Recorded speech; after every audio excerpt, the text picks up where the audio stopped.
दिनाच्या मी आपल्याला सगळ्यांना शुभेच्छा देतो आणि ज्यांनी देशासाठी हे स्वातंत्र्य मिळवून देण्यासाठी ज्या देशभक्तांनी क्रांतीवीरांनी आपल्या प्राणांचं बलिदान दिलं त्या ज्ञात अज्ञात स्वातंत्र्यवीरांना मनापासून मी त्यांचं खऱ्या अर्थाने विनम्र अभिवादन करतो आणि स्वातंत्र्य सैनिकांचं देखील विनम्र अभिवादन करतो आणि भारतीय स्वातंत्र्य दिनाच्या खूप खूप सगळ्यांना शुभेच्छा देतो।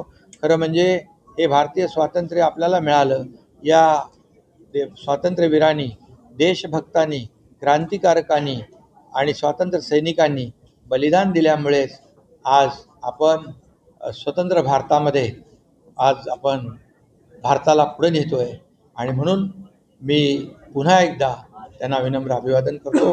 आणि आज या ठिकाणी देशाचे प्रधानमंत्री नरेंद्र मोदीजी यांनी 12व्यांदा लाल किल्ल्यावरून भाषण केलं आणि त्यांचं भाषण अतिशय या देशातल्या सर्वांना, नागरिकांना, देशभक्तांना ऊर्जा आणि प्रेरणा देणारं आहे। कारण आता त्यांनी देशाच्या सुरक्षेसाठी देशाची सुरक्षा व्यवस्था अधिक भक्कम करण्यासाठी सुदर्शन चक्र मिशनची घोषणा केलेली आहे आणि यापूर्वी देखील यासाठी त्यांचं अभिनंदन केलं पाहिजे। आणि म्हणून यापूर्वी देखील भारताला त्यांनी जशास तसं उत्तर दिलेलं आहे, धडा शिकवलेला आहे। आता नया भारत आहे, घुसके मारनेवाला भारत आहे, विकासाला पुढे नेणारा भारत आहे, याचा आम्हाला सगळ्यांना सार्थ अभिमान आहे आणि आपल्या सर्वांना पुन्हा एकदा शुभेच्छा देतो। आतंकवाद्यांचा तळ उद्ध्वस्त करून टाकलेला आहे असं म्हणतात। आसिफ मुनीर यांनी देखील धमकी दिलेली होती। आतंकवाद्यांचा अड्डे उद्ध्वस्त करण्याचं काम मोदीजी आणि भारतीय लष्कराने केलेलं आहे। पहलगाममध्ये आपल्या लाडक्या बहिणींचं कुंकू पुसण्याचं पाप ज्यांनी केलं त्यांना यमसदनाला पाठवण्याचं काम ऑपरेशन महादेवच्या माध्यमातून केलं आहे।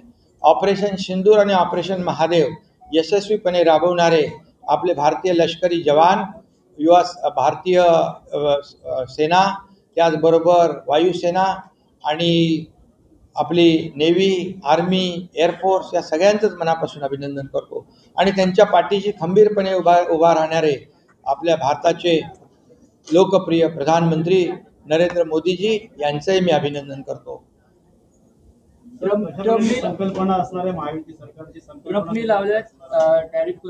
ट्रम्पने टॅरिफ जे लावलेलं आहे त्याच्यावर देखील देशाचे प्रधानमंत्र्यांनी आपलं भाष्य केलेलं आहे। हा भारत पुन्हा समोर झुकणार नाही, सुरक्षेमध्ये पण आणि आपल्या शेतकरी असतील विकासाच्या बाबतीत कुठलंही तडजोडीचं धोरण स्वीकारणार नाही असं ठामपणे सांगितलेलं आहे। कारण आता आत्मनिर्भर भारत होतोय आणि स्वयंनिर्भर भारत होतोय। ज्यांनी टॅरिफ लावलंय त्यांना त्याचं भुगतान करावं लागेल। भारताचा विकास, भारताची प्रगती, भारताला महासत्तेकडे, आर्थिक महासत्तेकडे जाण्यापासून कोणी रोखू शकणार नाही हे आपल्या देशाचे प्रधानमंत्री यांनी ठणकावून सांगितलेलं आहे। सर, आज 12व्यांदा पंतप्रधान नरेंद्र मोदी यांनी झेंडावंदन केलं, मात्र आजच्या दिवशी राहुल गांधी आणि मल्लिकार्जुन खरगे अनुपस्थित होते। हेच त्यांचं देशप्रेम आहे, हीच त्यांची देशभक्ती आहे आणि म्हणून देशाची बदनामी परदेशात जाऊन करायची, देशाची बदनामी करताना पाकिस्तानने वाहवा करावं अशा प्रकारचं कृत्य करावं, अशा प्रकारचं बोलणं करावं, आपल्या लष्करी सैनिकांवर लष्करी कारवाईवर शंका उत्पन्न करावी। किती मिसाईल पडले, किती ड्रोन पडले, अरे बाबा किती सैनिक शहीद झाले, किती बॉम्बस्फोट पाकिस्तानने घडवले, मग सिरियल बॉम्बस्फोट असेल, 26/11चा हमला असेल, त्यात किती लोक मारले गेले याचा हिशोब विचारत नाही। किती ड्रोन पडले आणि किती मिसाईल पडले हे भारतीय लष्करावर संशय निर्माण करण्याचं काम करतात। हे कसले देशभक्त आहे? खरं म्हणजे हे पाकिस्तानची बोली बोलतायत आणि हे दुर्दैव आहे देशाचं। आसिफ मुनीर यांनी देखील जे काही वक्तव्य केलेलं आहे त्याचा देखील निषेध करावा तेवढा थोडा आहे। कारण त्यांनी म्हटलंय भारताला चॅलेंज केलेलं आहे, पण मी एवढंच सांगतो की वाघाचं कातडं पांघरून लांडगा वाघ होत नहीं, गीदड़ भपकी को कोई डरेगा नहीं। ये गीदड़ भपकी जो है उससे भारत के जवान और हमारे भारत के प्रधानमंत्री पूरी तरह उसको जवाब उनको दिया है। और मैं इतना ही कहूँगा गीदड़ शेर की खाल पहनकर शेर नहीं होता है।